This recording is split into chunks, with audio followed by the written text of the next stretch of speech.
Assalamualaikum warahmatullahi wabarakatuh.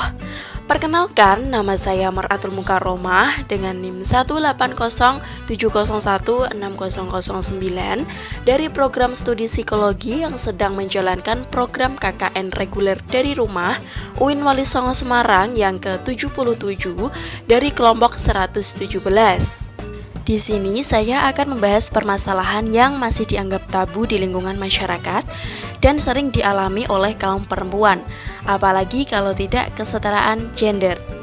Ya, terkhusus untuk para kaum perempuan, kalian pernah gak sih dengar kalimat-kalimat seperti ini? Perempuan itu ngapain sih sekolah tinggi-tinggi? Paling ujung-ujungnya juga di dapur. Atau, kamu perempuan ngapain sih kuliah sampai S2, S3? Kalau endingnya jadi ibu rumah tangga? Saya rasa pasti di antara kalian pernah ada yang mendengar kalimat-kalimat seperti itu. Kalimat-kalimat diskriminasi terhadap perempuan seperti ini sering terjadi di lingkungan masyarakat, baik di perkotaan maupun pedesaan. Namun, lebih spesifiknya itu di daerah pedesaan.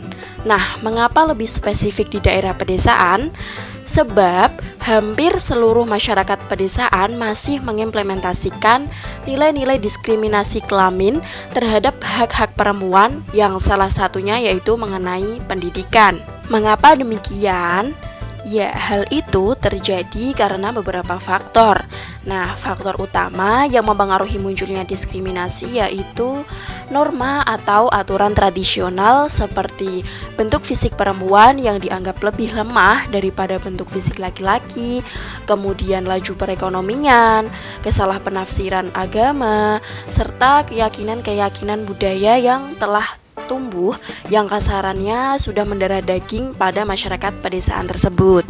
Padahal sebetulnya hadirnya seorang perempuan itu mampu memajukan bangsa dan negara. Mengapa demikian? Karena perempuan-perempuan hebat mampu mencetak generasi muda bangsa Indonesia yang berkualitas. Dalam Al-Quran surat An-Nahl ayat 97 yang tersirat pada ayat tersebut yaitu mengenai janji Allah terhadap orang yang beriman kepadanya, baik laki-laki maupun perempuan.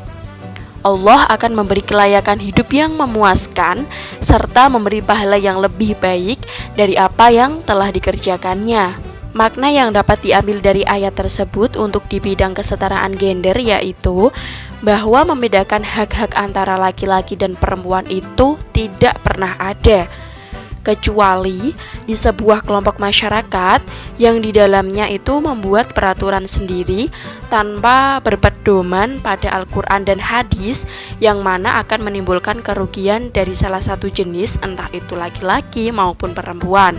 Maka dari itu dibutuhkan sebuah usaha yang maksimal dalam penyelarasan paradigma antara masyarakat pedesaan dan masyarakat perkotaan dalam memberikan hak-hak kepada laki-laki dan perempuan.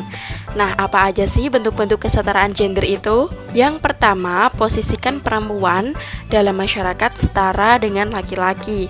Sebagai contoh, perempuan tetap memiliki posisi penting di masyarakat untuk mengikuti beberapa kebijakan-kebijakan desa. Kedua, mendapatkan kesempatan pendidikan formal setinggi-tingginya. Jika pada zaman dahulu perempuan tidak boleh sekolah dan dianjurkan untuk cepat menikah, namun pada masa kini perempuan sudah memiliki akses yang sama untuk dapat sekolah setinggi mungkin. Ketiga, diperlakukan kasar. Seringkali perempuan itu dijadikan objek bukan subjek oleh laki-laki yang melakukan kekerasan. Hal ini biasa terjadi dalam lingkup rumah tangga atau bahkan hubungan pacaran. Bahkan, dalam kasus pelecehan seksual pun sering dilakukan kekerasan fisik terhadap perempuan. Tentu saja ini sudah melanggar hak seseorang untuk diperlakukan baik oleh sesama. Perempuan dan laki-laki tetap memiliki kesetaraan, keadilan satu sama lain. Tidak diperlakukan kasar saja sudah menjadi wujud kesetaraan gender. Keempat, tidak ada kesenjangan di dunia pekerjaan. Mulai dari jam kerja sampai gaji harus setara sesuai dengan apa yang dikerjakan. Dan tentu tidak boleh ada perbedaan gaji antara laki-laki dan perempuan. Kelima, mendapatkan ruang untuk berpolitik. Perempuan masa kini sudah banyak yang menempati posisi di bidang pemerintahan, birokrasi, dan juga politik. Hal ini sudah menunjukkan bahwa masyarakat semakin sadar akan kesetaraan gender. Namun ya sepertinya untuk di posisi pejabat, perempuan untuk andil dalam membuat kebijakan masih kurang diperhatikan. Perempuan memiliki hak kepemilikan yang sama. Kementerian Pemberdayaan Perempuan dan Perlindungan Anak juga sudah menjelaskan bahwa perempuan memiliki hak kepemilikan yang sama. Hukum perdata di Indonesia pun juga sudah menetapkan bahwa laki-laki dan perempuan itu memiliki hak yang sama. Namun tetap saja persoalan gender di masyarakat harus tetap diberi edukasi mengenai kesetaraan gender antara laki-laki dan perempuan. Sekian dari saya, semoga video podcast kali ini bermanfaat bagi kita semua.